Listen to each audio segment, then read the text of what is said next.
जी hello दोस्तों, नमस्ते नमस्कार। आप सभी को हमारे यूट्यूब चैनल फिल्मी न्यूज़ में बहुत बहुत स्वागत है। दोस्तों, आज एक बार फिर से आप सबके बीच में एक नए खबर के साथ में उपस्थित हो गया हूँ। जैसे कि आज आप सबको इस वीडियो में बताने वाला हूँ कि भोजपुरी के जुबली स्टार दिनेश लाल यादव निरहुआ जी की भोजपुरी फिल्म राजा डोली लेके आजा फिल्म का शूटिंग बहुत ही ज़ोरों शोरों से चल रही है।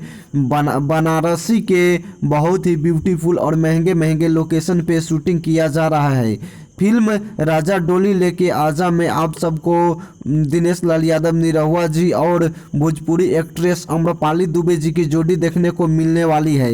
इस फिल्म की डायरेक्टर की बात की जाए तो इस फिल्म के डायरेक्टर है सुजीत कुमार सिंह जी, जो कि भोजपुरी में क्रेक फाइटर, सत्या जैसे सुपरहिट ब्लॉकबस्टर फिल्म दे चुके हैं। और इस फिल्म के प्रोड्यूसर है लोकेश मिश्रा जी, जो कि क्रेक फाइटर जैसे बहुत बड़ी फिल्म बना चुके हैं। जैसे इस फिल्म का शूटिंग कंप्लीट होगा, उसके बाद एडिटिंग होने के बाद बहुत जल्द आप सबके बीच इस फिल्म का ट्रेलर आने वाला है। तो दोस्तों, यही था आज का अपडेट। अगर आप सबको यह वीडियो पसंद आया है तो वीडियो को लाइक जरूर करें और ऐसे ही तमाम भोजपुरी सुपरस्टार की खबर सबसे पहले पाने के लिए हमारे इस यूट्यूब चैनल फिल्मी न्यूज़ को सब्सक्राइब जरूर करें और साथ में नीचे दिए गए बेल आइकन को दबाना ना भूलें। धन्यवाद।